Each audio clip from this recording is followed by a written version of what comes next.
अब बात रूस और यूक्रेन की करते हैं। रूस और यूक्रेन सवा 2 साल से युद्ध की आग में झुलस रहे हैं। पिछले महीने ही रूस ने यूक्रेन के खार्किव में जंग तेज कर दी थी। अब सूत्रों से खबर आ रही है कि पुतिन युद्ध विराम चाहते हैं और इन खबरों के बाद सवाल उठ रहे हैं कि क्या पुतिन ने सरेंडर कर दिया है।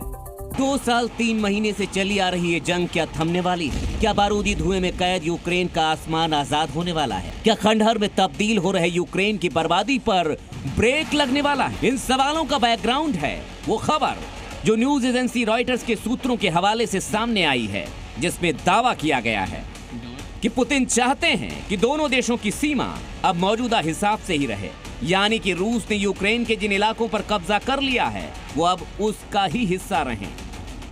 यानी यूक्रेन पर चढ़ाई कर चुके पुतिन अब युद्ध विराम की तरफ कदम बढ़ाने की तैयारी में हैं और इसीलिए सवाल पूछे जा रहे हैं कि क्या पुतिन ने सरेंडर कर दिया है। आज ही जब रूस के राष्ट्रपति व्लादिमीर पुतिन 2 दिन के दौरे पर बेलारूस पहुंचे तो उन्होंने वहां सवाल जवाब में भी युद्ध विराम के संकेत दिए। पुतिन के इस बदले बदले मिजाज ने जियोपॉलिटिक्स के विशेषज्ञों की पेशानी पर बल ला दिया है कि आखिर युद्ध मोर्चे पर 20 साबित हो रहा रूस युद्ध विराम की तरफ क्यों लौटना चाहता है।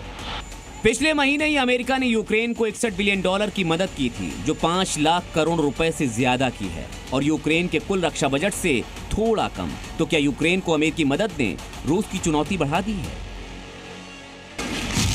सवा 2 साल से चल रहे इस युद्ध में रूस और यूक्रेन को भारी जानमाल की हानि हो चुकी है।